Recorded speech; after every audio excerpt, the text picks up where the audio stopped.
Vá firme na direção da sua meta, porque o pensamento cria, o desejo atrai e a fé realiza.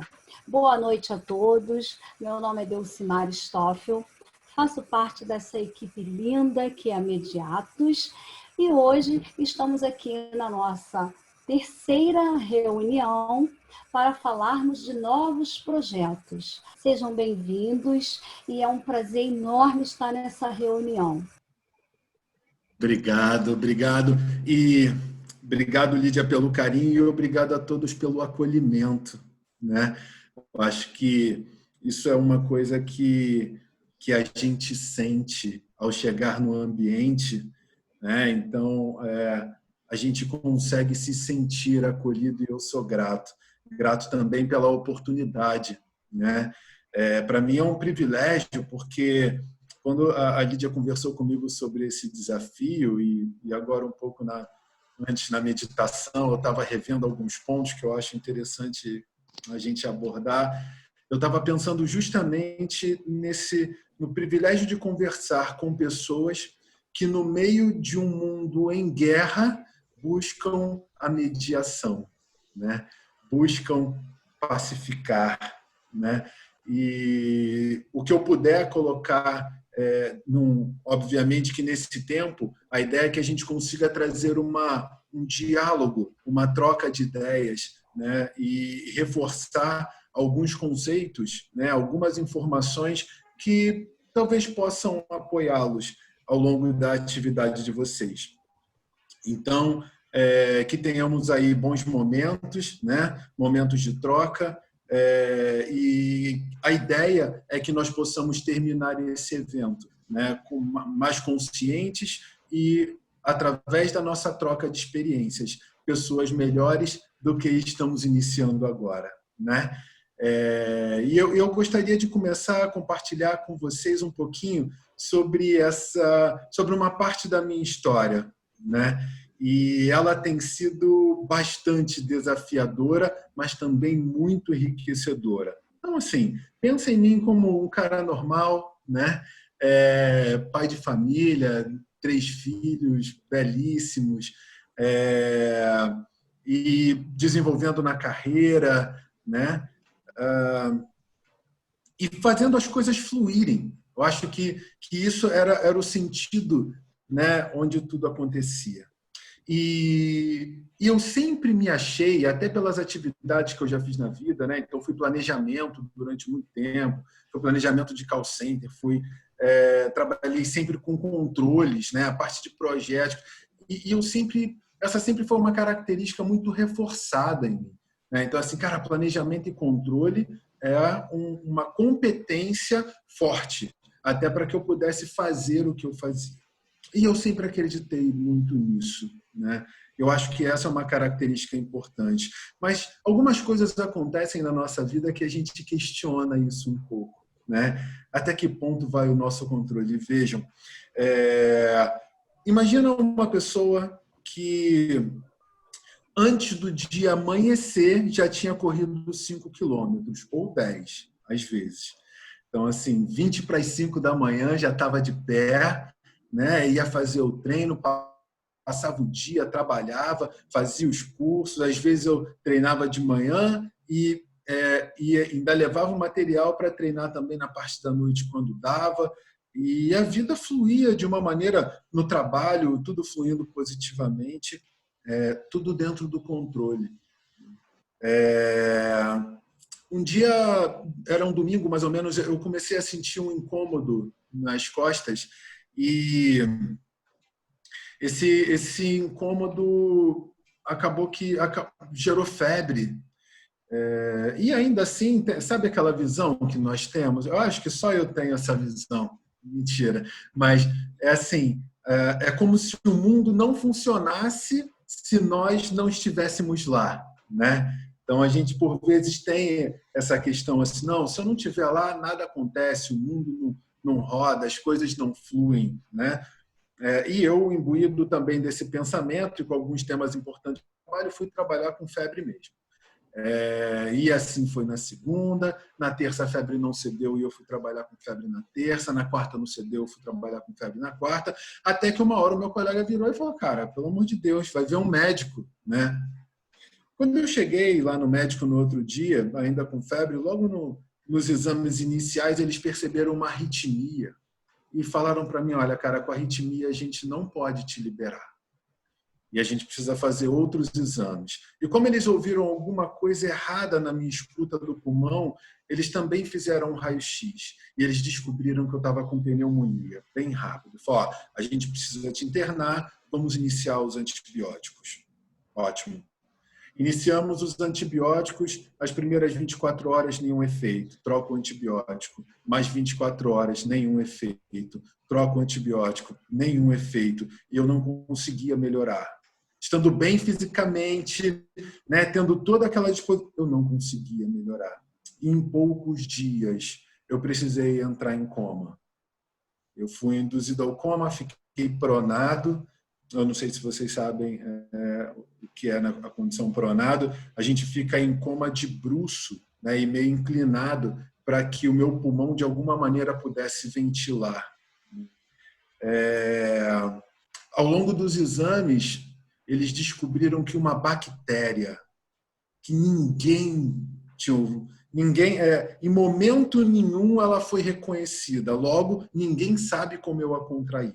Ela se alojou no meu coração, irradiou para o meu pulmão e gerou essa pneumonia. Num dia, eu estava bem e ganhando o mundo. No outro, alguns médicos já não me davam mais chance de continuar vivendo.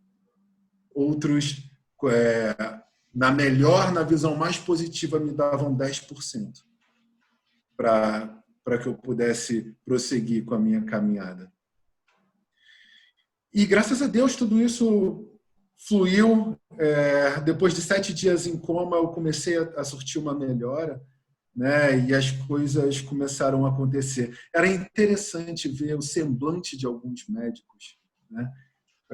Teve um que eu lembro muito claramente, ele passou pelo meu quarto, quando ele olhou, tinha umas janelinhas de vidro, assim, eu estava sentado na cama, ele tomou um susto e voltou e abriu a porta do quarto e falou: cara, eu não acredito. Eu não acredito que você está aí sentado, você estava, cara, basicamente morto, né? Eu acho que isso traz uma reflexão. Até onde está o nosso controle? Que controle realmente nós temos sobre as coisas, sobre a nossa vida? E aí eu comecei a pensar isso um pouco na dinâmica dessa atividade, né? Porque quando as partes chegam, que controle nós temos sobre o que eles pensam? Que controle nós temos sobre as expectativas deles, né? E é interessante a gente começar a questionar isso, porque em algum momento a gente consegue perceber, e aí a gente já está trazendo um conceito que é a visão estoicista, né? Que a pergunta é justamente essa: o que você controla? Se você só consegue mudar aquilo que você controla o quê? E, por vezes, é um ledo engano a gente acreditar que está no controle de qualquer coisa. Só que, na verdade, existe um controle que nós conseguimos exercer e conseguimos exercer bem, que é o controle sobre nós mesmos. É o controle sobre o nosso comportamento. Então, quando nós não temos a oportunidade de controlar o mundo à nossa volta, controlar o nosso comportamento é a melhor maneira de produzir os efeitos ou de criar um clima ou ambiente para que nós possamos alcançar o nosso objetivo. E a partir daí, imaginem, né? Eu precisei exercitar essa questão do controle muitas vezes na minha vida, sabe? Porque, você vê, em 2019 eu tive essa questão, fiquei 57 dias internado, né? E depois consegui voltar para a atividade, aí saí com problema de arritmia, fiz mais 2 cirurgias de ablação para corrigir, voltei ao trabalho. Um pouco mais à frente, junto com, se eu não me engano, 36 pessoas, eu fui desligado da empresa que eu já trabalhava há 13 anos. 7 dias depois eu sofri um acidente de trânsito. do qual eu estou terminando a minha recuperação até hoje. Como eu costumo dizer que eu não faço nada pela metade, né? Até para me quebrar eu faço direito, então estou falando de fratura exposta e osteomielite. Assim. Então, eu estou há 17 meses tratando disso, já foram 12 cirurgias. Né? Então, imaginem o que quase 200 dias de internação e 14 cirurgias não nos produzem, né? Em termos de reflexão e de uma visão da vida, sabe? E tem uma pergunta que quem já teve a oportunidade de experimentar, de passar por alguma experiência de quase morte, eu acho que tem uma pergunta que fica na nossa cabeça que ela é muito interessante. E na proximidade da morte é como se ela falasse assim, cara, o que tu fez da tua vida até aqui valeu a pena diante da morte? Ela tem validade? Ela tem valia? O que você fez da tua vida até esse momento valeu mesmo? Né? Eu acho que essa foi uma das grandes reflexões e a partir daí eu quis direcionar a minha vida para uma outra linha. Né? E a gente, por vezes, acha que a gente... Por que a gente passa por tudo isso? E passa muito tempo até procurando porquê. Porquês que muitas vezes a gente só vai alcançar no futuro quando alcança. Né? Mas uma coisa que foi importante para mim nesse momento todo e que eu gostaria de compartilhar com vocês chama protagonismo. Porque na impossibilidade de nós controlarmos o mundo à nossa volta, nós precisamos assumir o protagonismo da nossa vida. E assumir o protagonismo é assumir a responsabilidade sobre tudo o que nos acontece. E muitas vezes nós nem somos responsáveis pela dor que estamos, ou seja, nós não somos culpados pela dor que estamos sentindo, mas nós somos responsáveis por decidir o que nós vamos fazer com ela. E eu tive muitas oportunidades de me prostrar ao longo desses momentos. Imaginem, a depressão bateu na porta muitas vezes, sabe? Tem toda uma dificuldade existencial que traz, mas quando a gente assume o protagonismo, a pergunta que vinha na sequência não, o que eu quero é a cura. Então, assim, a gente traz para a gente a responsabilidade sobre tudo que nos aconteceu e o que eu vou fazer com isso? O que eu vou fazer com isso é superar. Porque ao longo da minha vida eu superei tantas coisas e isso não vai ser diferente. Eu acho que a maneira como a gente projeta a nossa mente, né, ela cria um clima, tem um conceito de neurolinguístico que chama pensamento gera sentimento que gera ação. Então, em todo tempo que nós geramos um pensamento positivo, a gente cria um sentimento positivo e automaticamente isso conduz o nosso comportamento. A gente vai falar isso de uma maneira um pouco mais técnica à frente. Então, quando a gente olha essa questão do protagonismo, tem um outro tema que vem a reboque disso, que é qual é o nosso objetivo? Se a gente está perguntando se o que nós fizemos até aqui teve valia, né, do que valeu a nossa vida, né, diante da morte, para onde nós estamos indo? Qual é o nosso objetivo? E eu acho que o objetivo em si, ele é muito importante, nem que seja para que nós não fiquemos andando em círculo. Vou utilizar o termo um pouquinho mais coloquial quando a gente fala assim, quando a gente fica igual cachorro, correndo atrás do próprio rabo. E muitas vezes é isso que acontece. Quando a gente não tem um norte, quando a gente não tem um objetivo claro a ser alcançado, são tantos os problemas e tantas as situações que, por vezes, a gente se vê correndo, andando em círculos e vazios. Então, fica a questão também, assim, olhando para o nosso objetivo de uma maneira geral, olhando para o nosso protagonismo, qual é agora o nosso propósito? Ou seja, qual é o significado disso tudo? E aí eu queria trazer para vocês, conceitualmente, um termo que eu aprendi, é um conceito japonês chamado Ikigai. O Ikigai quer dizer propósito? E ele vai olhar a formação do propósito através de 4 ângulos, né? Então, ele vai olhar aquilo que você sabe fazer e faz muito bem, aquilo que você ama fazer, aquilo que você ganha para fazer e aquilo que o mundo precisa. Então, vejamos, né? Numa atividade, né? No mundo em conflito, onde o papel é mediar, olha que propósito fantástico, né? Porque é uma coisa que precisa amar para ser feito, né? Porque eu imagino que os desafios sejam muito grandes.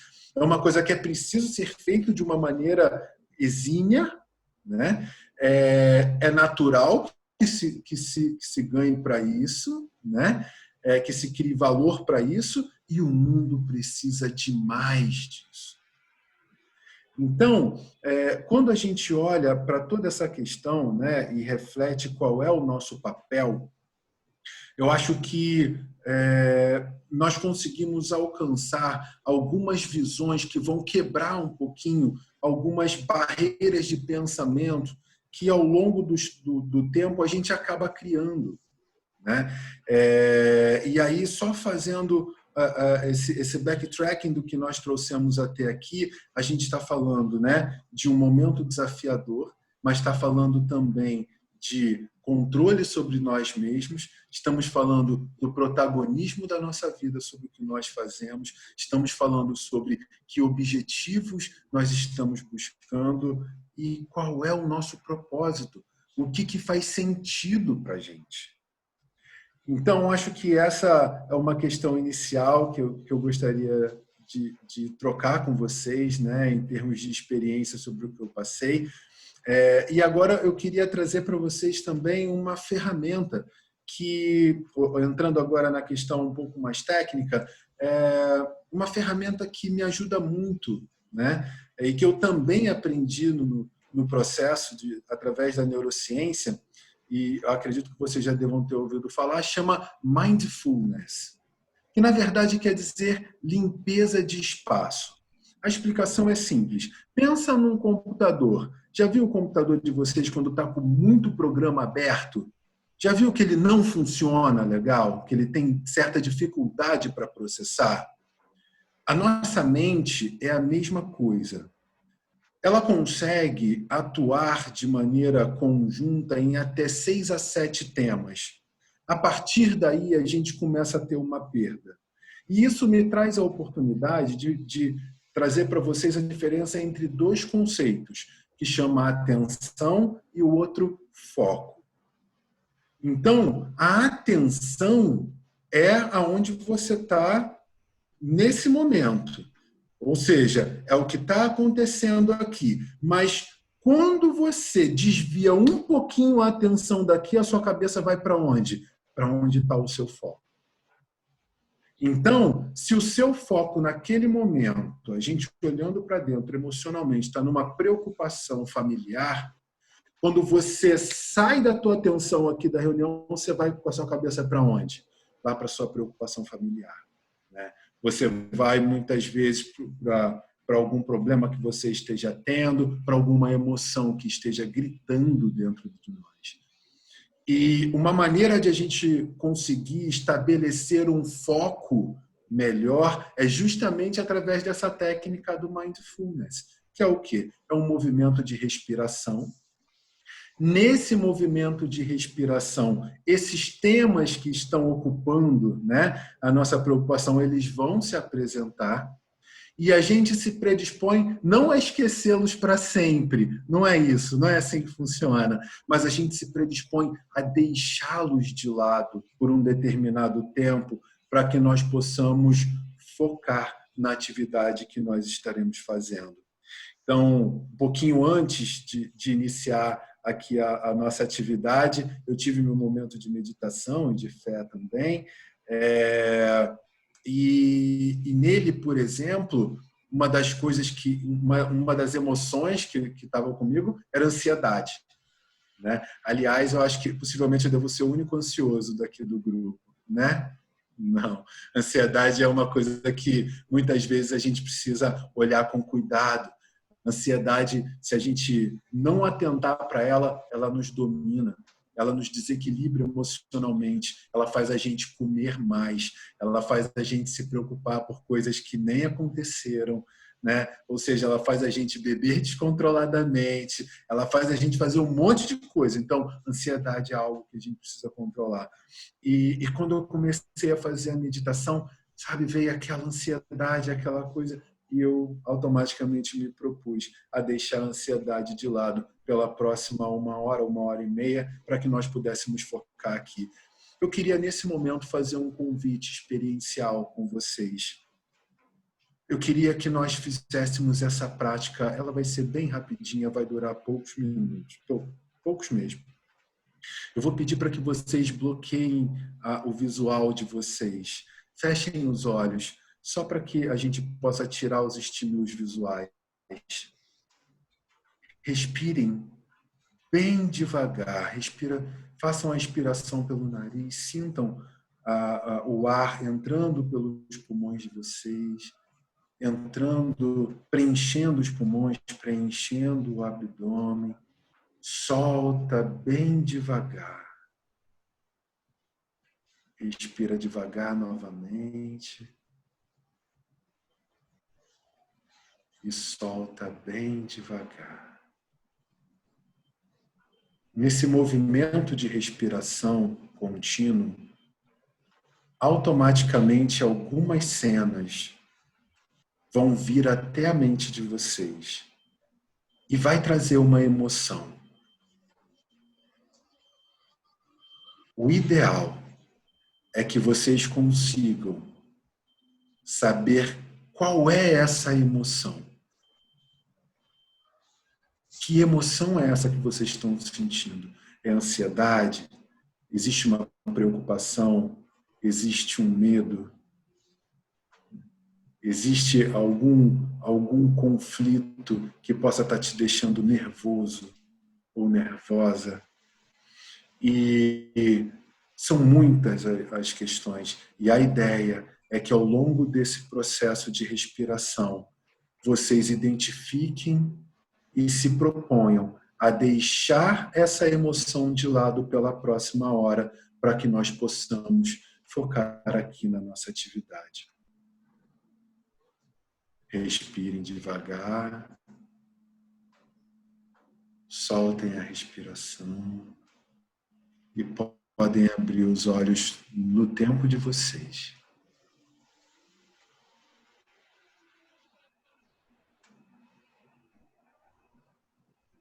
Muito bom, Clério. Obrigado, Lídia. Essa atividade, ela, muitas vezes, antes de uma reunião, antes de um encontro, né? Eu procuro fazer justamente para que eu consiga isolar todas essas preocupações, limpar o espaço, né, para eu poder dar foco no que eu preciso fazer. E essa é uma questão realmente que nos ajuda. E aí o foco, ele vai nos ajudar numa técnica que eu sei que vocês nadam de braçada, que chama escuta ativa. Acredito que todos vocês já estudaram, já viram escuta ativa de trás para frente, de frente para trás. E por já conhecerem o conceito e estudarem escuta ativa, vocês sabem que não é fácil. Aliás, eu tive uma experiência muito legal no meu curso de formação, né, em coaching, e aí a pergunta da trainer foi: vocês possuem escuta ativa? E eu fui lá e respondi: sim, né? Não tinha a menor ideia do que era isso. Eu fui entender o que era escuta ativa muito tempo depois. Sabe por quê? Porque quando alguém está falando e você está pensando para poder responder, você não está em escuta ativa. Quando alguém está trazendo uma questão para você e a sua atenção, seu foco está em outro lugar que não ali, você não está em escuta ativa. Escuta ativa é conexão. Escuta ativa é presença. Na linguagem do coaching, a gente fala presença de coaching é o quê? É você estar ali, não é para ouvir as palavras, mas é para ouvir as palavras, para ouvir o que se sente e para ouvir também o que se quer dizer naquele momento. Então, a questão da escutativa, ela é muito importante e ela é um exercício. Por quê? Porque quando a gente acredita que já é suficientemente bom em alguma coisa, eu acho que a gente tira um pouquinho o crivo naquilo ali. A gente fica um pouquinho desleixado. E se a gente fica desleixado em algumas atividades que são cruciais para o que a gente faz, o nosso resultado começa a ficar comprometido. E eu tenho certeza que essa técnica, para a atividade que vocês fazem, é a ponta da espada. Porque vocês precisam se conectar a duas partes que estão ali, né? Ou seja, muitas vezes sem predisposição de negociar, e vocês precisam ouvi-las, e muitas vezes elas querem falar, elas querem externar, né? E tem aquela ânsia, enquanto elas não conseguem fazer isso, elas não se colocam num ambiente ou dentro de uma linha propícia até para que vocês possam levá-las a um determinado ponto em comum. Então, fazer essa atividade ajuda, relembrar esse conceito da escutativa é importante. E tem uma outra coisa que também é fundamental, que é no momento a gente conseguir criar esse ambiente de acolhimento. E esse ambiente de acolhimento, eu quero trazer para vocês uma informação neurocientífica que chama princípio organizador do cérebro. E ela funciona de uma maneira muito binária. Ela é assim, ó, o nosso cérebro, a cada 6, 7 segundos, ele faz um radar, né, em volta, e ele joga a seguinte questão, assim, como o nosso cérebro ele foi feito para que nós possamos sobreviver, né? O nosso cérebro ele tem essa função, então ele está olhando assim, ó, eu coloco você num estágio de aproximação ou eu coloco você num estágio de afastamento e alerta? E quando a gente entra num estágio de afastamento e alerta, nós temos 3 ações predominantes. Ou nós paralisamos, ou nós enfrentamos, ou nós fugimos. Imagina a pior coisa que pode acontecer. Se um cachorro estiver correndo atrás de nós, se aquele pitbull estiver correndo atrás da gente, é a gente ter que pensar. Se você sobe, será que eu subo numa árvore? Será que eu corro? Né? Será que eu fico parado? Não, o nosso cérebro reage. Né? Na condição de alerta, a gente reage. Mas na condição de aproximação, de acolhimento, o nosso cérebro reage de uma outra maneira. Ele começa a entender, na verdade, ele é convidado a ser mais colaborativo. Ele amplia a nossa capacidade relacional. Ele amplia a nossa produtividade. E isso está no detalhe. Vou dar um exemplo. Num momento que alguém está falando, por exemplo, está exercitando uma fala. Quando ela termina de falar e você diz assim, não, Rai, não é isso que acontece. E eu bloqueio a fala da Rai, ela entra automaticamente em quem? Em alerta. Como assim? Né? E a partir daquele momento, espere 3 atividades ali. Ou a Rai vai paralisar, ou ela vai enfrentar, ou ela vai correr. E aí, em algum momento, quando a Rai termina a atividade, a fala dela, por mais que você não enxergue aquela fala, você vira e fala assim, olha, Rai, eu entendi o que você falou, faz sentido, mas olha, deixa eu te mostrar um outro ângulo. Pronto. Essa sutil diferença evita que uma pessoa entre, por exemplo, num estado de alerta e se mantenha confortável num estado de aproximação e colaborativo. E num estado de aproximação, promover a negociação é muito mais factível, né? É algo, se torna muito mais fácil do que no momento adverso. Porque aí a gente traz uma outra questão importante. né? Quando a gente entra no sentido de alerta de uma maneira geral, e eu acredito mesmo que seja essa uma realidade muito próxima, as pessoas quando chegam, né, para se deparar no momento de vocês, elas estão imbuídas pela emoção. E no nosso cérebro, quem destaca, quem comanda a emoção é o nosso sistema límbico. Na neurociência e no coaching, a gente tem um termo que a gente chama de limbicô, né? Então, quando limbicô, é porque aquela pessoa ali ela está predominada pela emoção. E predominada pela emoção, ela não pensa. Por quê? Ou ela está atuando e reagindo através do sistema límbico, ou ela vai utilizar o córtex pré-frontal, que é o CPF, né? E qual é a função do nosso córtex pré-frontal? É a parte racional, ele que pensa, é ele que avalia riscos, é ele que toma as decisões. Por isso que aí vem aquela sabedoria popular, a sabedoria da vovó, né? Dos pais quando falavam assim, olha, filho, quando você estiver de cabeça quente, não tome nenhuma decisão. Quando você está de cabeça quente, você não está pensando, você está reagindo. Então, ter essa noção em relação a de que maneira, né, de que forma a gente consegue trazer as pessoas para o sistema, para o córtex pré-frontal, eu acredito que seja algo importante. E eu quero compartilhar isso com vocês. E de que maneira a gente consegue trazer as pessoas para o córtex pré-frontal, ou seja, para o pensamento. E aí eu queria compartilhar com vocês uma técnica chamada perguntas de visão, né? Então, a gente pega, por exemplo, assim, perguntas de visão são perguntas abertas. Então, é como se você trouxesse assim, por exemplo, mas o que você quer alcançar nesse momento?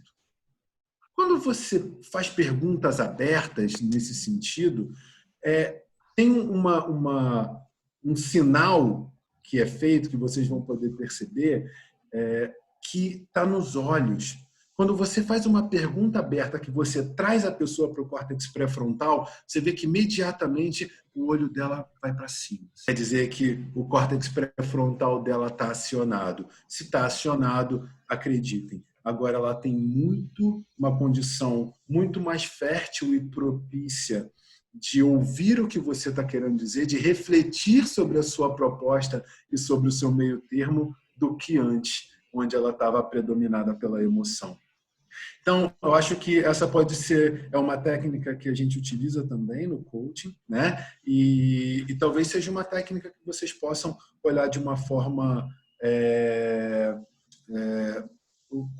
olhar como uma possibilidade, né? De, ao compreender que uma das partes ou as partes estão emocionalmente abaladas, você conseguir trazê-las para o racional. E aí tem uma outra questão que é importante, e no coaching também a gente olha muito isso, chama clareza da distância. Porque durante todo o tempo, mesmo que as partes estejam completamente limbicadas, nós não podemos nos envolver naquela emoção.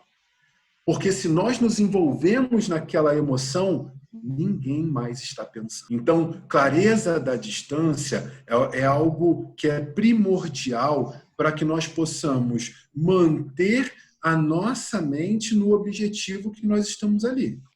Porque quando a gente bagunça emocionalmente, a gente perde um pouco o sentido das coisas. Então, relembrando, mindfulness nos ajuda a ter o foco, né? A escuta ativa, ela nos permite a presença e a conexão para que a gente possa realmente ouvir e sentir o que as pessoas estão trazendo, né?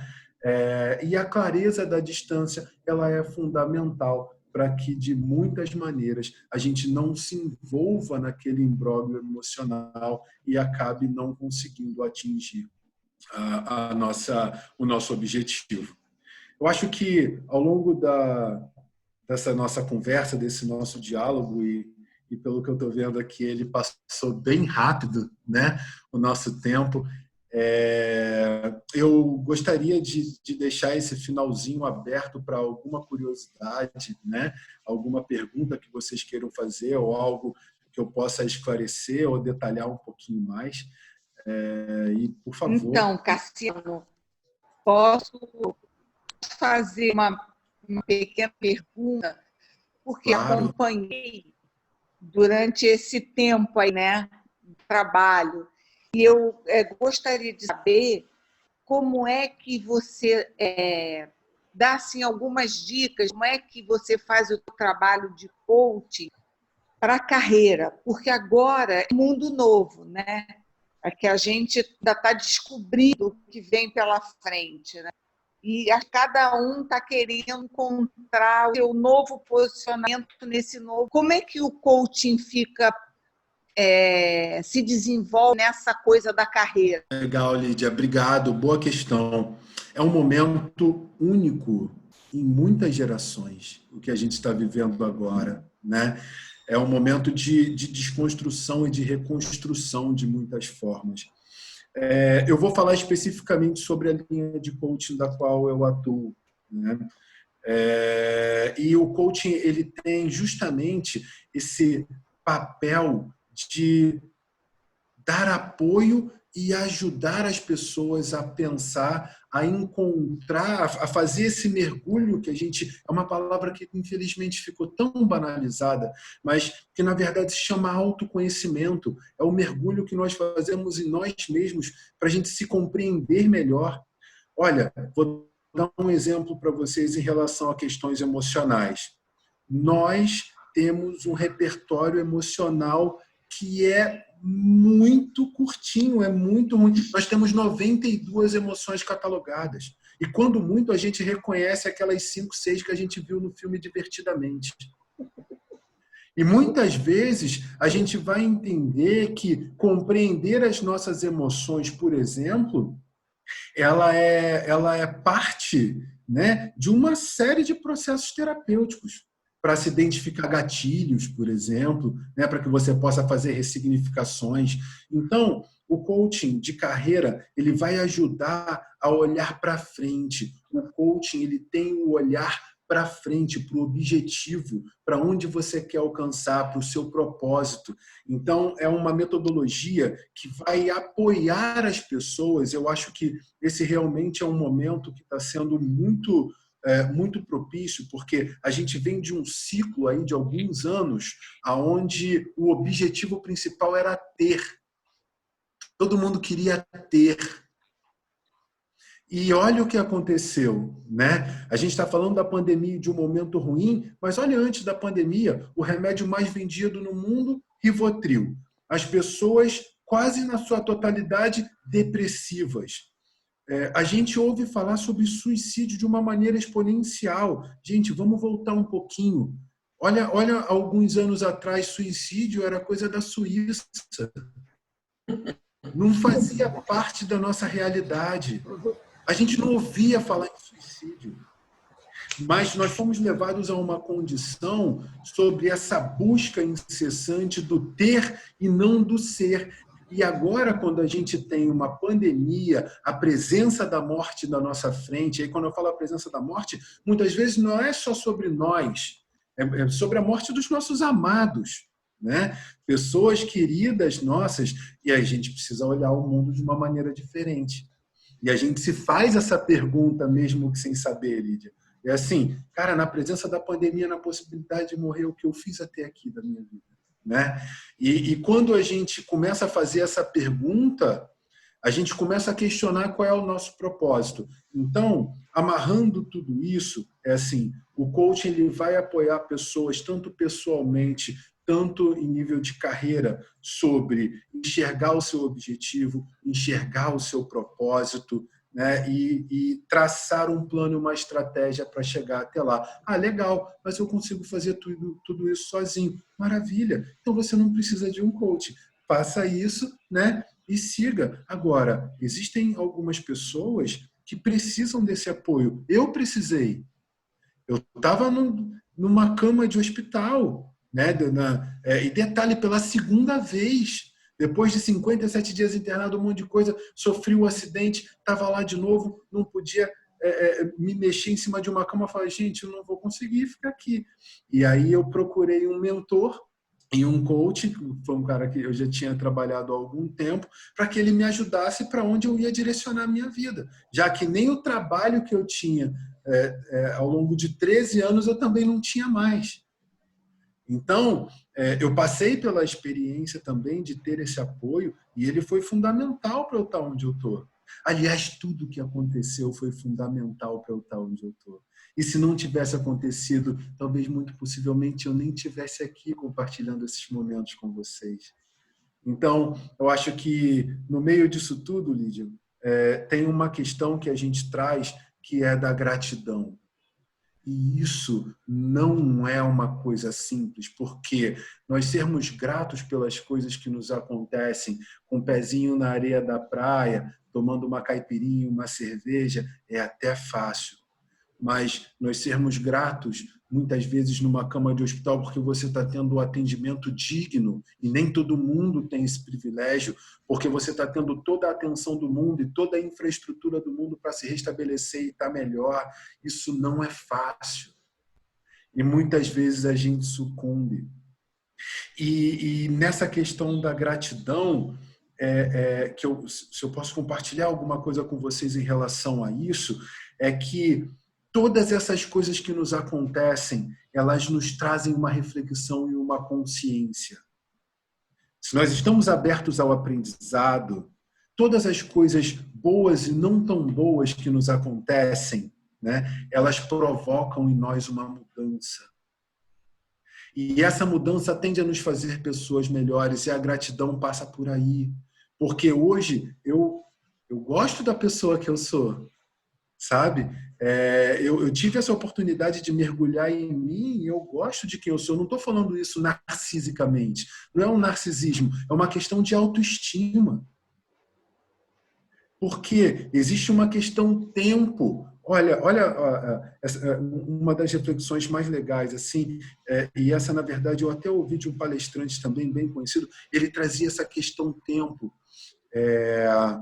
Na certeza da morte, ou seja, se a única certeza que nós temos é que nós vamos morrer,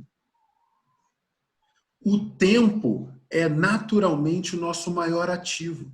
É o ativo de maior valor.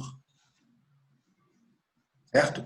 Então, muitas vezes a gente se pega pensando, nossa, queria que o dia passasse logo, queria que a semana passasse logo, eu queria que o mês passasse logo.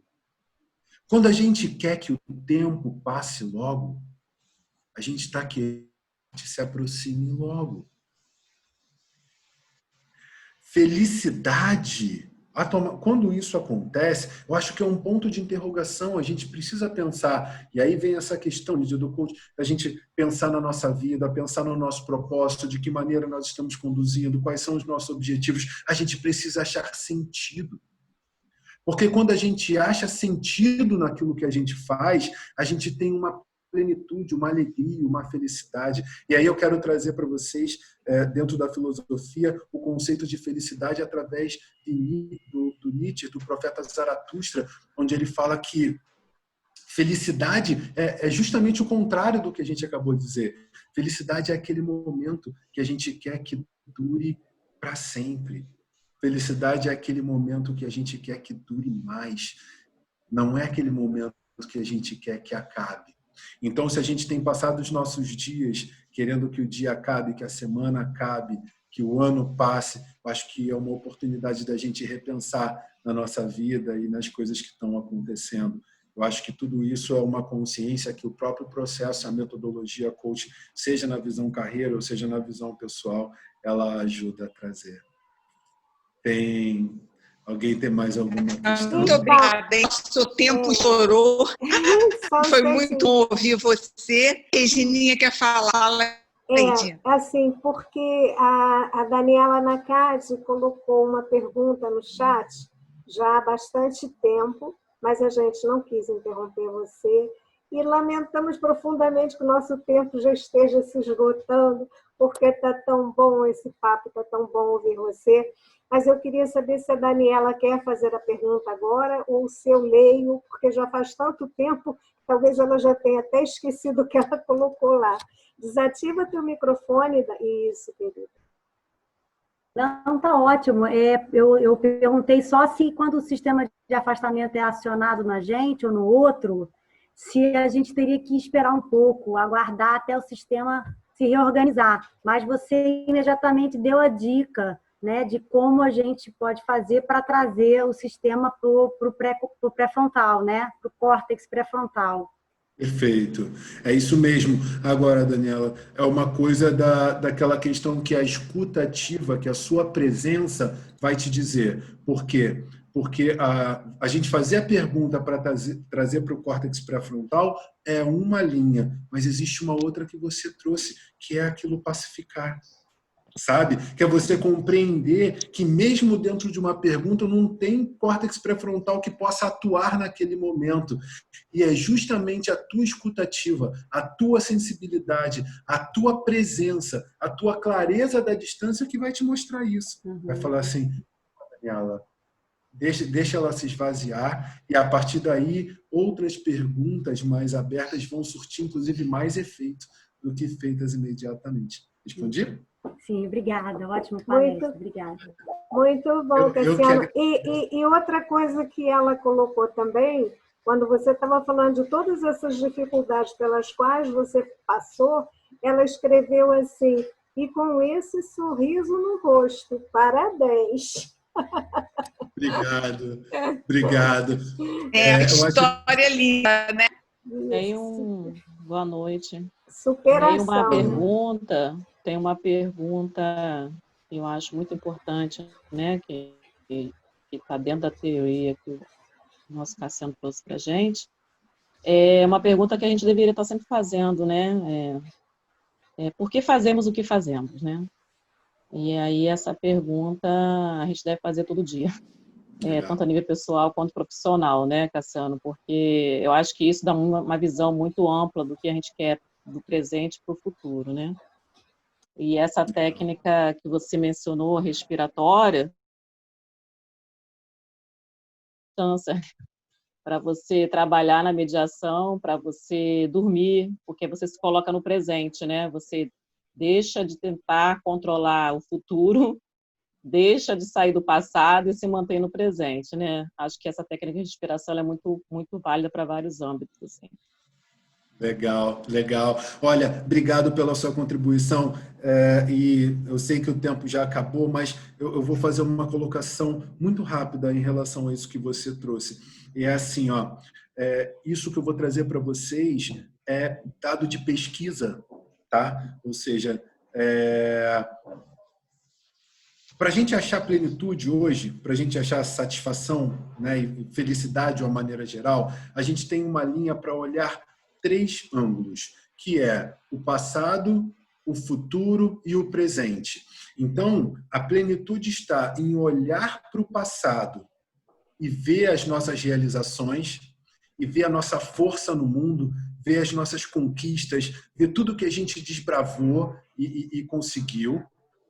É a gente olhar para o futuro e olhar com esperança, com propósito. Mas quando eu falo esperança, não é esperança de esperar, é esperança de esperançar, é esperança de ânimo, né? De que nós acreditamos que pode ser melhor, né? E olhar isso com propósito, ou seja, com um sentido. E aí tem essa outra questão que você também trouxe brilhantemente, que é estar presente no presente. Por quê? Isso é uma das coisas mais difíceis. Aliás, a meditação é uma das ferramentas mais utilizadas hoje para nos ajudar a trazer esse estágio, né? Por quê? Porque se você está aqui, mas a sua cabeça está em outro lugar que não no seu momento presente, os estudos mostram que existe uma grande chance de você estar infeliz. A respiração em si, quando você se concentra na respiração, né? Você acompanha o movimento de inspirar e expirar, você já está acompanhando esse movimento, né? Então, acompanhando esse movimento, o seu pensamento está nele. Está no movimento, não está nem no futuro e nem no passado. Então, por isso que é uma técnica muito plausível de praticidade, vamos dizer assim, né? Porque meditação, você fala, eu vou deixar para meditar depois, você nunca medita, né? Mas é uma tática assim, vou deitar na minha cama, vou refletir o que eu fiz hoje e vou limpar meu cérebro de qualquer tipo de pensamento, né? Que é muito certo, né? O que você falou, né? Os pensamentos positivos ou negativos, eles geram emoções que geram doenças no corpo físico. Então, é uma reação em cadeia, né? Então, você tem hoje, na Moreira César, aqui em Niterói, você tem quase que 15 farmácias. E aí você pergunta o porquê, né? Por que tanta farmácia, né? Verdade, verdade. E essa realmente eu acho que é uma grande reflexão. E é isso mesmo que você trouxe. Assim, o nosso corpo, quando a gente vai olhar sobre emoções, né, tem tanta coisa, gente, para a gente trocar de ideia, mas bem rapidamente. Quando a gente fala sobre as nossas emoções, ele é uma orquestra fisiológica que produz efeitos no nosso corpo. E ele é incontrolável, as emoções estão em tudo que a gente faz. Então, por exemplo, quando você se depara com o pitbull, quando você está no meio de uma confusão ou de um conflito, ou tem um estouro, né, do seu lado que você se assusta e você inicia um processo emocional, uma das coisas que acontece é você sente frio na barriga, porque o teu sangue sai dali para ir para os grandes músculos, né? O seu intestino para de peristaltar, sua pupila dilata, né? O nosso corpo se enche de cortisol e adrenalina, nosso batimento cardíaco acelera. Então, tem uma série de questões que acontecem no nosso corpo que são produzidas, né? E quando a gente vai olhar, por exemplo, a quantidade de cortisol, né, e de adrenalina, isso é prejudicial realmente à nossa saúde. E a nossa mente, ela consegue realmente da mesma forma que ela pode trabalhar para nos adoecer, ela também pode trabalhar para nos curar. Exemplos, muitos. A gente vai ver na internet, inclusive, pega o Superman, né? Lembra do Superman que caiu, ficou tetraplégico, coisa e tal? E ele falou, vou andar. E ele foi. Nós temos a Jade, que é a nossa atleta, né? E ela botou na cabeça dela, vou ficar curado, vou melhorar. Aliás, para mim foram grandes inspiradores, né? Porque dentro do meu processo, e aí eu agradeço, a questão do sorriso vem daí também, né? É a cura. É isso que eu estou buscando. Esse é o meu norte, esse é o meu objetivo. Então, no meio de todos aqueles problemas, o que eu estou buscando é a cura. Aí a gente vai lembrar do Sêneca, né? O Sêneca, ele falava assim, se você não sabe para onde vai, não há vento que lhe favoreça. Então, o objetivo para a gente é uma coisa importante, é realmente trazer essa reflexão sobre o que fazemos e sobre como fazemos e qual a importância do que nós fazemos para o mundo. Eu acho que é uma questão muito importante e premente nesse momento e que eu acho que a gente vai ser cada vez mais cobrado dessa consciência. Isso aí. Cassiano, deixa eu ler para você. A Heloísa escreveu no chat, foi muito bom. Abriu mais uma janela para reflexão em vários níveis. Muito feliz de estar aqui. Quero bis. Eu também, hein? Acho que nós todos eu também. bis. E tem mais uma.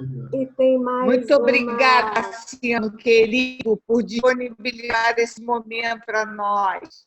Tem mais uma notícia aqui, a Célia Vital falou, maravilhosa explanação, ainda mais a partir da experiência de vida tão marcante. Muito grata, Célia. Depois a gente vai tentar resgatar tudo isso e passar para você, tá bom? Olha, obrigado.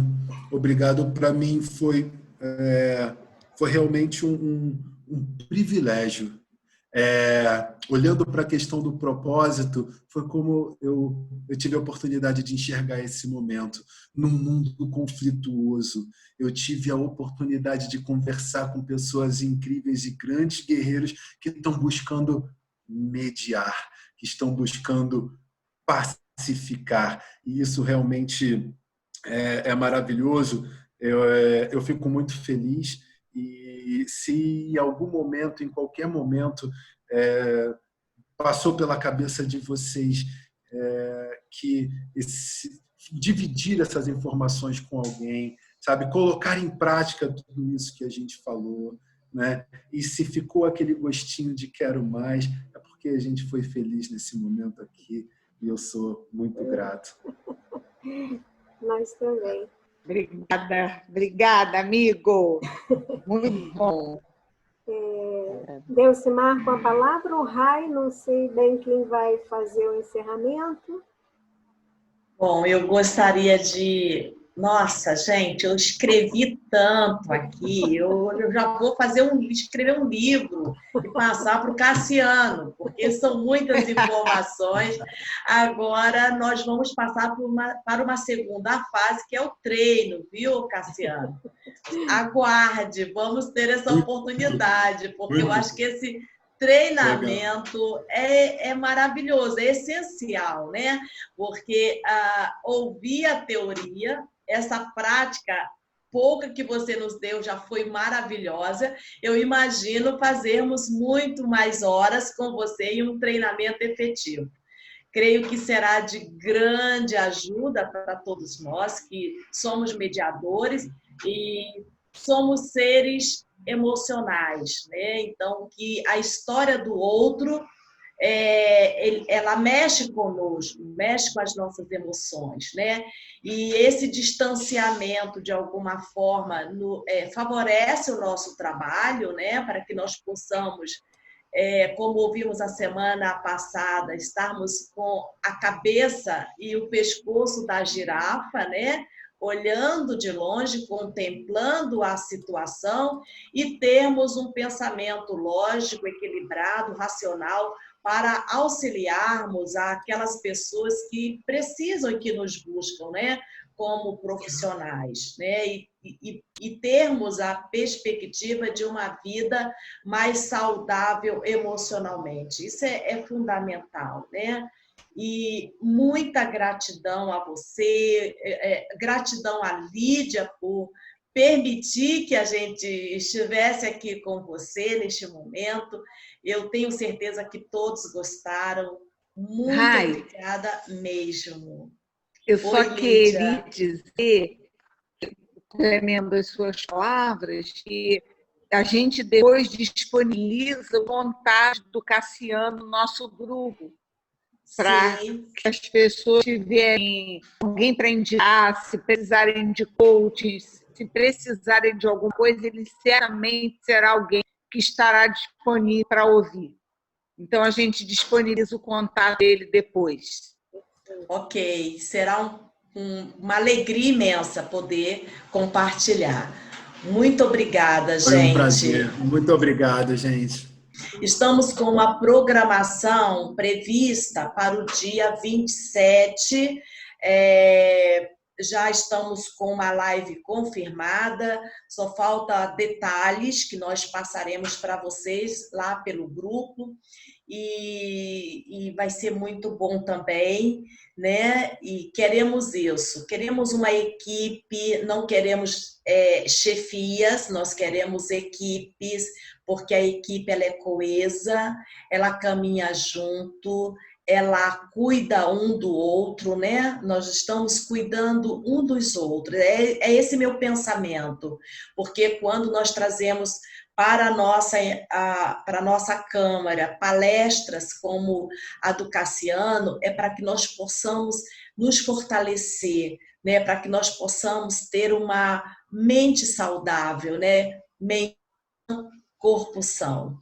Então, para que nós possamos caminhar com um rumo, olhando a direção que nós queremos chegar, e nós queremos chegar ao sucesso, não ao sucesso do dinheiro, mas ao sucesso de fazer o bem, né? De acolhimento, de estarmos bens conosco mesmos e com aqueles que convivem ao nosso redor, tá bom?